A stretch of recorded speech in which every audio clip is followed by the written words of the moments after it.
Môre geliefde, welkom op hierdie pragtige sonnige donderdagoggend. Vanmôre praat die Here met ons oor ons gemeenteleiers. Kom ons kyk wat skryf Paulus vir ons in 1 Tessalonisense. Maar ons vra julle, broers, om respek te betoon aan diegene wat ywerig onder julle werk en julle in die naam van die Here voorgaan en teregwys. Ek onthou toe ek begin het met bediening 'n hele klomp jare gelede, was die dominee een van die mees gerespekteerde persone in die dorp, bo kritiek verhewe. Want het die ou mense gesê, jy mag die gesalfde van die Here nie aanraak nie. En jy mag niks negatiefs van hom of van die ouderling of die jaken sê nie. Intussen het dinge natuurlik baie verander. En ek is die eerste een wat sê baie dankie daarvoor. Verwelkom. Want ons ken ons eie beperkinge en ons is nie hierdie wonderlike mense wat mense van ons maak nie. Ons is ook maar net die res van die gemeente.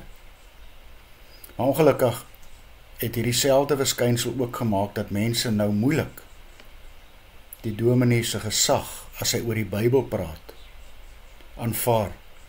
Elkeen eien om die reg om die Bybel te lees soos hy wil. En daarby reken baie mense blykbaar deesdae. Hulle moet nou krities en kan ook dislojaal wees. Maar laat dit tog nooit van my en jou gesê word nie. 'n Christen is as dienaar altyd gereed om die gesag wat God oor hom gestel het te aanvaar. Ook die gesag wat setel in die mense wat God geroep het om as leiers, dominees en kerkraad in ons gemeente voor te gaan. Hier is 'n lied op ons laaste synode sitting. Here God seën ons hier in Afrika.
Here Jesus, ons bid vandag vir ons gemeenteleiers, bewaar hulle van die bose, want ons is almal net mense.